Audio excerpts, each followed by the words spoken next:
Parce qu'il y a les femmes, parce qu'il y a le sport, soyez les bienvenus dans votre rendez-vous dédié aux femmes dans le sport. Bienvenue dans La Victoire Éternelle avec, comme très régulièrement, notre ami Salim qui est là pour nous accompagner et avec une invitée exceptionnelle, la voici. On va parler avec elle de sidecar aujourd'hui et elle est championne du monde en titre. Emmanuelle Clément, à 26 ans, elle est déjà au sommet de la discipline en tant que copilote. Cramponnez-vous, une interview à 250 km/h, ce qui va plaire à Salim. Soyez les bienvenus et bonjour ma chère Emmanuelle. Bonjour. Bonjour Emmanuel. Bonjour. Je te présente Salim et on est ravis de t'accueillir parce qu'on aime la vitesse ici. On aime vraiment la vitesse et les sensations fortes et je pense qu'on va en parler avec toi aujourd'hui. Je rappelle que tu es championne du monde 2022, championne d'Angleterre parce que ton équipe est anglaise 2022 et qu'auparavant tu avais été championne de France en 2017. Je voudrais que tu nous rappelles d'abord brièvement ce qu'est le sidecar. Alors, le sidecar, c'est un sport d'équipe déjà.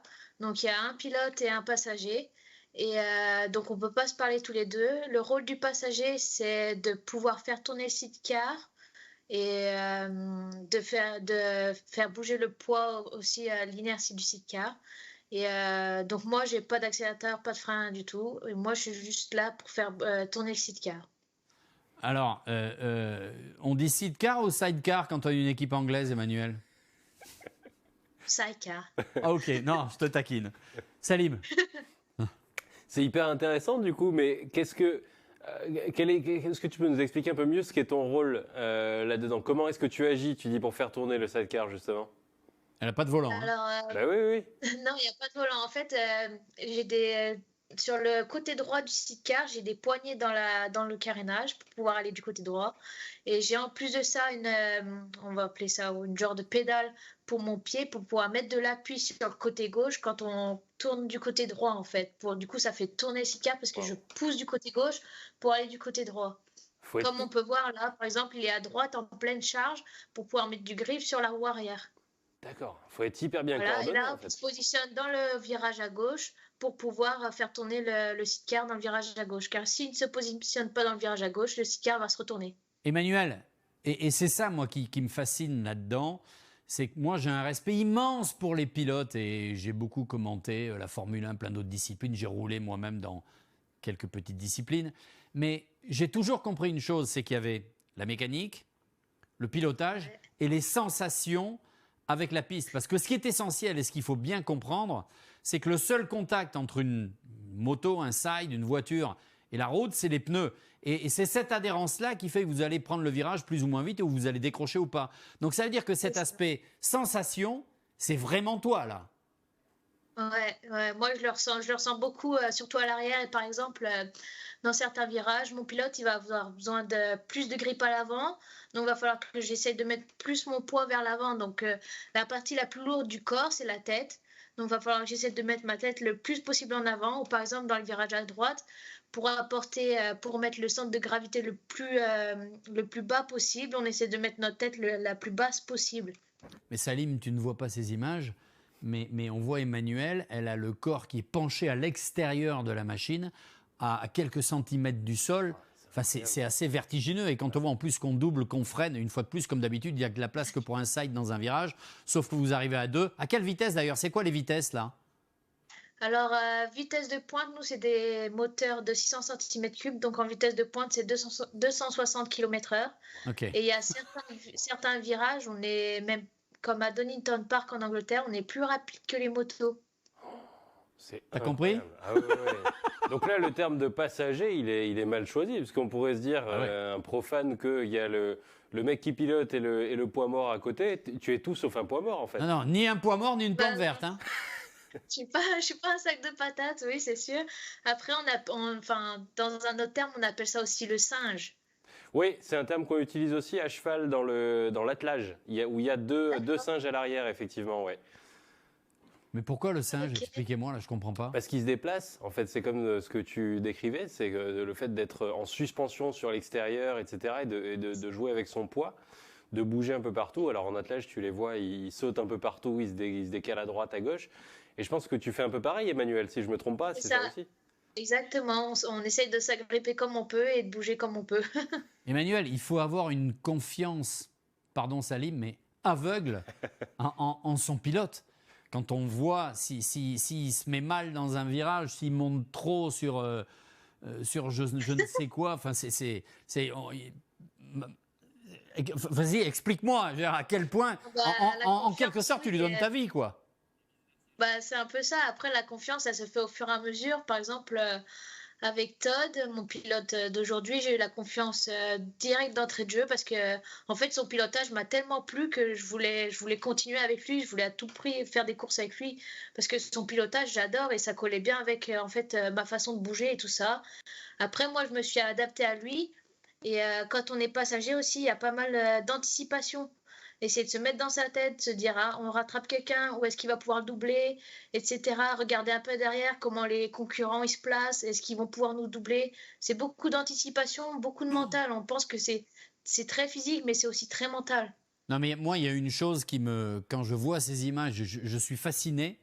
Quand je vois ces images, je me dis qu'il y a des moments où tu es tellement penché sur les côtés que tu ne peux pas voir la piste. Alors, j'imagine que tu la connais par cœur, mais ça veut dire qu'il y a des moments où tu es tellement désarticulé, entre guillemets, mais toujours accroché que tu ne peux pas voir tes yeux. Ils ne sont pas en train de regarder le point de freinage ou le point de corde ou le concurrent qui est devant. Ah non, mais après, c'est par exemple le point de freinage, tout ça. En fait, c'est à force de faire des tours, je sais où mon pilote il va freiner. Ouais, mais tu ne sais etc. pas où est l'autre side. Je sais pas où. Tu ne sais pas où est l'autre sidecar qui vous précède ou qui est derrière. Ça, c'est Non, mais genre quand on est en ligne droite comme ça, là, et ben moi, ce que je fais, c'est que je regarde derrière avec ma tête pour voir si on a des concurrents derrière ou est-ce qu'ils sont à peu près avec la distance. Et après, au son aussi, on les entend arriver. S'ils arrivent à droite, tu peux les entendre arriver à droite ou à gauche. C'est un truc de ouf. c'est aussi Ouais, c'est fou. Donc il faut que tu arrives à te mettre suffisamment dans la tête de ton pilote pour que vous vous compreniez sans arriver à vous parler. Parce qu'on le rappelle, tu nous le disais, mais vous n'avez pas d'intercom, vous ne pouvez pas vous parler. Non, non.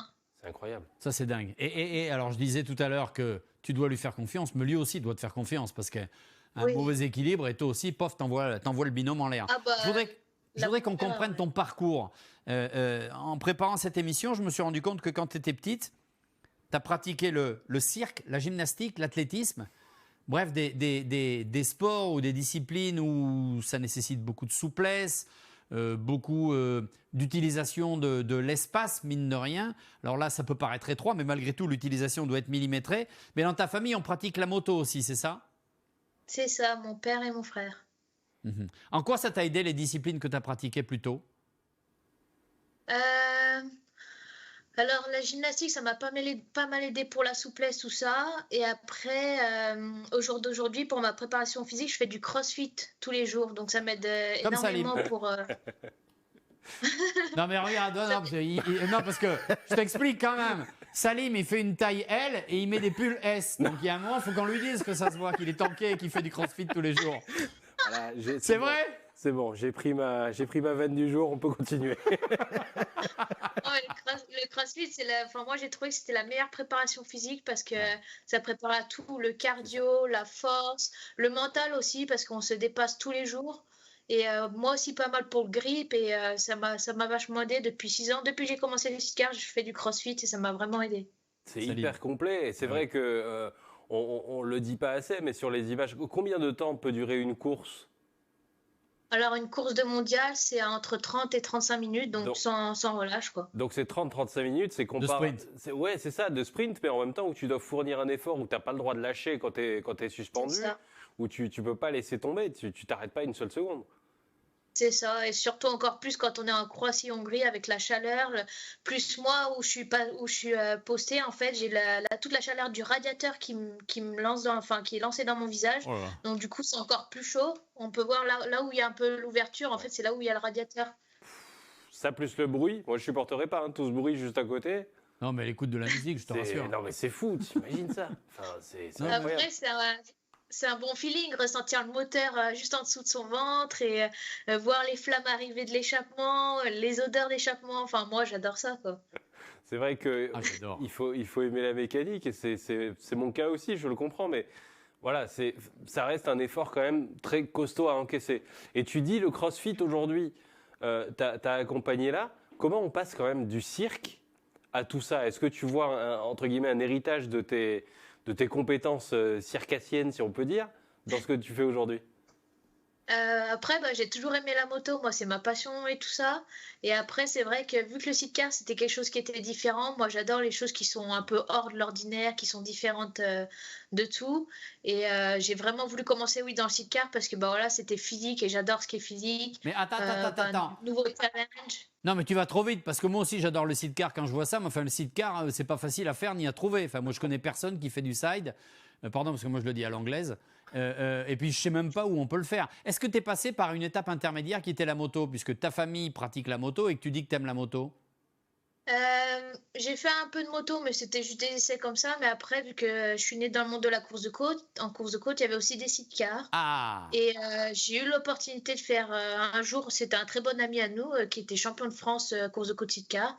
Il m'a dit, écoute, fais les essais avec moi et si ça te plaît, on verra l'année prochaine. Du coup, j'ai fait les essais, tout s'est très bien passé. Et du coup, la saison d'après, il y a un pilote qui n'avait pas de passager et m'a demandé si je voulais être sa passagère pour la saison 2016. Et puis voilà, après ça s'enchaîne et etc. etc. moi Emmanuel, je suis fasciné par ce que tu es en train de nous apprendre à Salim et moi quand il nous parle des sensations, de l'odeur, des vibrations du moteur, du bruit de l'adversaire et tout ça. Moi je trouve ça assez génial. Explique-moi quand même une chose, il y a un paramètre qu'on n'a pas évoqué, c'est, pardon, hein, mais la peur. Est-ce que ça existe? Alors là, on est sur des beaux circuits, mais visiblement, ça se fait aussi en course de côte. Ça veut dire que là, c'est des routes, certes, qui sont fermées, mais moins préparées. Ça veut dire que ça ne tolère pas la moindre sortie. Est-ce que la peur est un élément qui existe ou est-ce qu'on doit, comme tous les pilotes, mettre les œillères et se dire si j'ai peur, je ne monte pas dessus? La peur, oui, bien évidemment, ça existe, mais moi, j'appellerais pas ça la peur, j'appellerais ça plus l'adrénaline. Enfin, pour moi, c'est l'adrénaline, l'adrénaline du départ. C'est pas la peur, mais c'est l'adrénaline, la boule au ventre et les mains qui tremblent et tout ça. Mais c'est parce qu'en fait, enfin, moi, j'ai envie d'y aller. Et en fait, toute l'attente qu'il y a avant le départ, moi, des fois, en fait, ça me stresse encore plus. Mais dès que le départ est lancé, je suis dans ma bulle. Et là, par contre, j'adore tout ce que je suis en train de faire. Salim. C'est assez incroyable de s'imaginer tout ça. Moi, j'ai quand même envie de savoir un truc, c'est comment est-ce que tu fais pour apprendre à être passagère? C'est-à-dire comment on passe de, entre guillemets, la petite nana qui fait ses premiers essais, alors oui, c'était avec un champion et tout ça. Attention à ce que Non, tu dis. c'est pas sexiste, ça pourrait être le petit gars si c'était si c'était un mec, cher l'exemple. Mais voilà, sans expérience, c'est pour ça que je dis petit, c'est que tu pars... Attends, tu mesures combien, Emmanuel? Vas-y, allez. Je suis trop... 1m63. Alors ok, je retire le petit, je retire le nana. Comment tu pars de la personne qui n'a pas d'expérience dans le milieu à justement cette expérience, ces championnats que tu cours et que tu remportes aujourd'hui? Comment on apprend à devenir passager de sidecar? Alors, au début, bien sûr, c'est un peu en regardant les autres passagers faire. Après, il y a aussi pas mal de pilotes qui te guident au début, qui te disent, voilà, dans ce virage-là, il faut que tu sois à peu près positionné là, à gauche, droite. Et après, en parlant aux autres passagers. Et après, j'ai eu l'occasion de faire mes premiers débuts en circuit grâce à mon ex-petit copain qui était très bon passager. Eh ben Donc voilà. lui, il m'a appris pas mal de choses et après c'est voilà en fonction des rencontres, j'ai roulé avec pas mal de pilotes, différents styles, du coup tu t'adaptes différemment par rapport à eux. Tu essaies de comprendre aussi leur pilotage, donc il va falloir par exemple mettre plus de grippe à ce moment-là parce que lui il accélère plus tôt ou quoi que ce soit. C'est tout un ensemble en fait, c'est en montant sur sidecar que tu apprends en fait et en communiquant avec les autres personnes. Il n'y a pas vraiment d'école ni quoi que ce soit, c'est en montant dessus que tu vas comprendre. Et là, la bagarre qu'on regarde en image en même temps avec les trois sides, c'est phénoménal. Mais je ne comprends pas qu'il n'y ait pas une guerre des médias pour diffuser cette discipline qui est ultra spectaculaire. Mais moi, je le découvre, c'est ultra visuel, ultra spectaculaire. Boum, tiens, d'ailleurs, il y en a deux qui se rentrent dedans. Donc, j'ai bien compris, tu fais un remplacement, ça marche. Tu fais une saison, ça marche. Et puis, il y a un titre de champion de France qui arrive super vite derrière en 2017. C'est ça. Alors, en fait, c'était pas trop prévu à la base. Donc j'étais avec mon ex-petit copain et lui, il était passager de Sébastien Delannoy. Et à l'époque, je vais faire juste une course parce qu'il y avait un clash entre, je crois, le championnat du monde et le championnat de France. Et du coup, mon petit copain, vu qu'il participait aux deux, il pouvait pas faire le championnat de France. Donc, il me dit, bah, prépare-toi pour cette course-là. Donc, au fur et à mesure de l'année, on a fait des essais, tout ça. Sauf que première course de championnat de France, hop, il se retourne et il se casse le poignet. Donc, du coup, j'ai été obligée de le remplacer d'entrée de jeu. Le même week-end où il s'est cassé le poignet, j'étais obligée de le remplacer. Donc, bah, j'étais pas forcément prête, mais on a gagné les 2 courses du week-end. Et c'est comme ça qu'il t'a quitté derrière, parce que tu étais meilleur que lui en une course. Allez, salut, à bientôt. Hein. Ouais, ça a été plus tard, mais voilà, en fait, c'est des occasions, c'est tout un tas d'occasions et qu'il faut savoir saisir. Faut pas saisir n'importe quelles occasions, mais celles qu'on a envie, il faut les saisir. Les opportunités arrivent. Hein. Et puis, comme si ça ne suffisait pas, tu vas te retrouver en Angleterre. Explique-nous le passage avec l'équipe que tu formes avec Todd Ellis, ce pilote anglais avec qui tu es champion du monde maintenant. Comment ça s'est fait, le next step? Voilà. Bah, pareil, c'est assez. Donc en 2020, il y a eu le Covid, donc c'était un peu compliqué. 2021, c'était encore un peu. Le début d'année était un peu encore dans la situation sanitaire Covid. Et en fait, je devais faire la saison 2021 avec un pilote hollandais qui a été champion du monde en 2015. Donc on a fait nos essais d'hiver, tout s'est très bien passé. Et on a fait un test en Allemagne et malheureusement, on s'est crashé en plein milieu de la ligne droite des stands, donc à plus de 200 km/h. Ah oui. Moi, on a tapé le mur en fait à cette vitesse-là. Moi, en voyant arriver le mur, je me suis jetée de la plateforme, donc j'ai fait plein de roulés-boulés dans l'herbe et tout ça. Lui, il n'a pas pu s'éjecter du sidecar, donc lui, il a fait plein de tonneaux avec le sidecar. Moi, je m'en suis bien sortie avec absolument rien. Et lui, le problème, c'est qu'il a eu 2 vertèbres de cassées, donc début de saison un peu mort. Donc il a fallu que j'attende qu'il se rétablisse. Et entre-temps, les 24 heures du Mans étaient annoncées au mois d'avril. Et on avait notre première course du championnat du monde en même temps que cet événement-là. Malheureusement, ils ont repoussé la date parce qu'il y avait encore la situation sanitaire qui n'était pas très bonne. Donc ça a été repoussé au mois de juin. Et mon pilote Todd Ellis, donc lui, c'était sa première année en mondial. Il devait faire la course du Mans avec un passager anglais. Mais pour arriver au Mans, il fallait que les Anglais arrivent une semaine à l'avance à cause du Covid. Son passager anglais ne pouvait pas venir une semaine à l'avance. Donc, sachant que moi, j'avais pas de pilote, il me dit, est-ce que ça te dirait de faire le week-end avec moi? Donc, au début, j'étais pas trop chaude parce que... Attends, juste, pardon, je t'interromps. À ce moment-là, il a quoi comme palmarès déjà ou comme victoire, lui?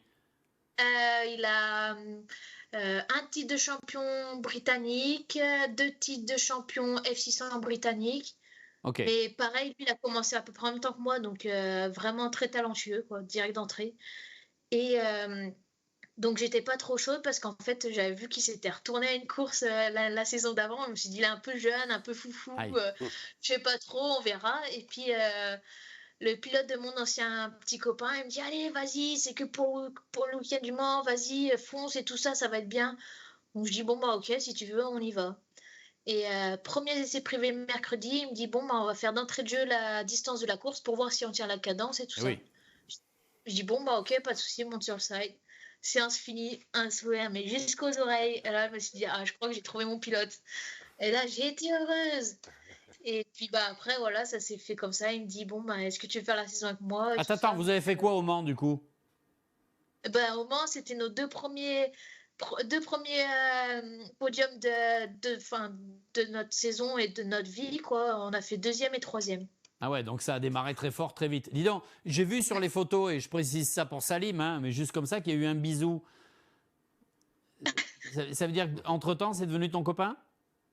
C'est ça, au fil de la saison, en fait, ça s'est passé un peu comme ça aussi, ouais. Non, mais je pose pas cette question pour voyeurisme, Salim, mais parce que c'est quand on voit la confiance qu'il faut avoir en le pilote, lui en toi en lui, quand on voit à quel point tu mets ton corps hors de tout, enfin, je veux dire, je dis pas que c'est indispensable, évidemment, hein, mais en tout cas, il doit y avoir une symbiose parfaite.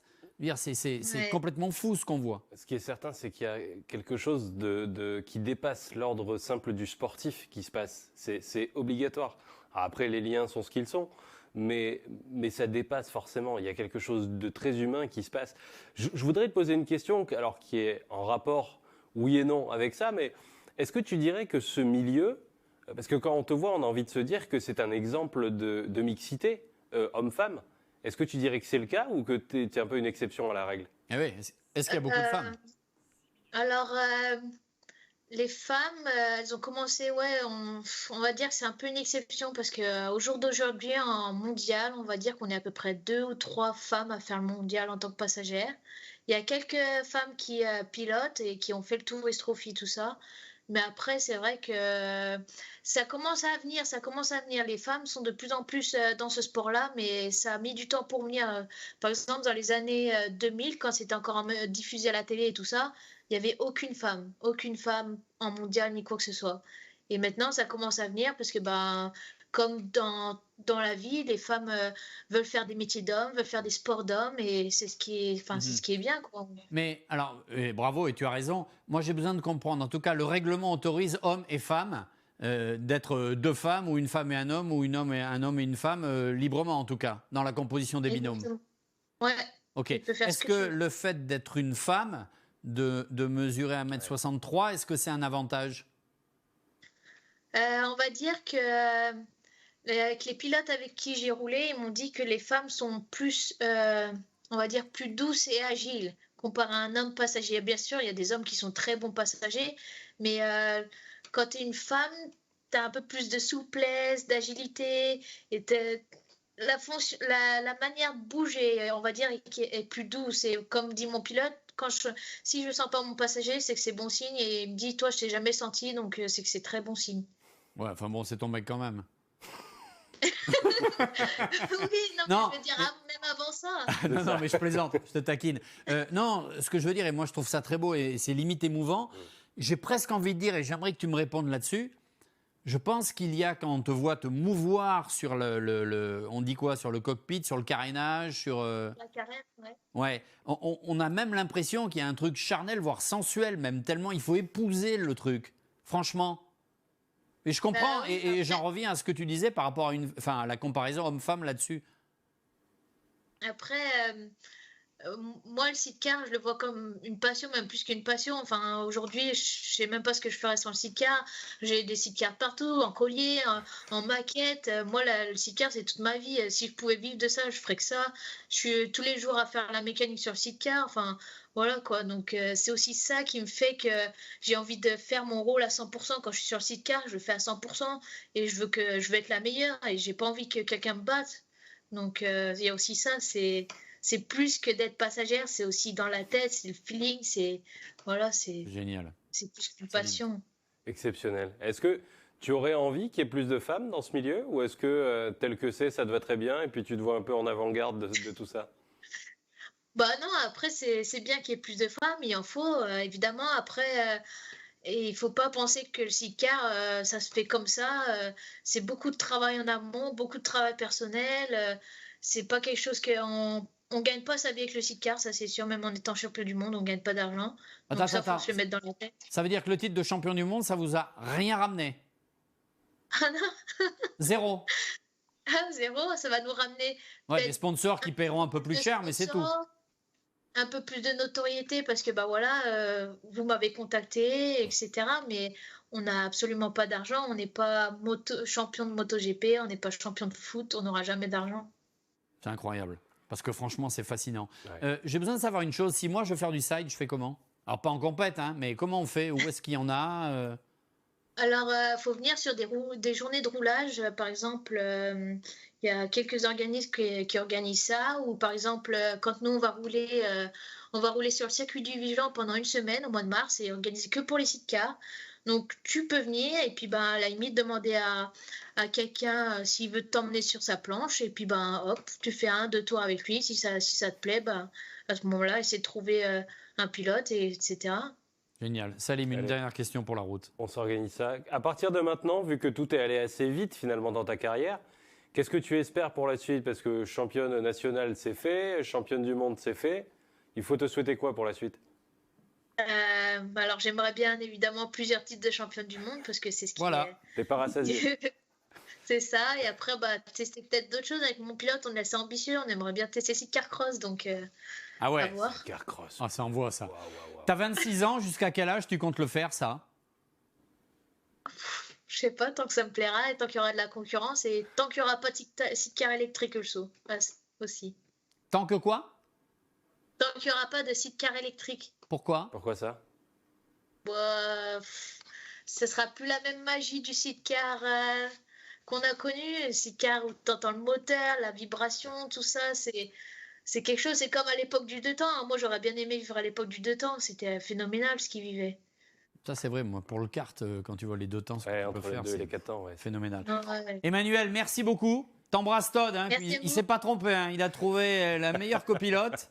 Et en plus, c'est elle qui fait la mécanique. Alors, je veux dire, et lui, pendant ce temps-là, ben, il est tranquille. Non, il travaille. Il est encore Non, au je travail. plaisante. Donc. Je plaisante. On t'embrasse. Merci infiniment et bravo à vous deux. Merci à Merci, vous. merci Bonne beaucoup. soirée. Au revoir. Merci. Salut Salim. Merci Salut beaucoup. Alex, merci Oh, beaucoup. quelle discipline incroyable. Incroyable. Salut à tous. On se retrouve très vite. À bientôt. Au revoir.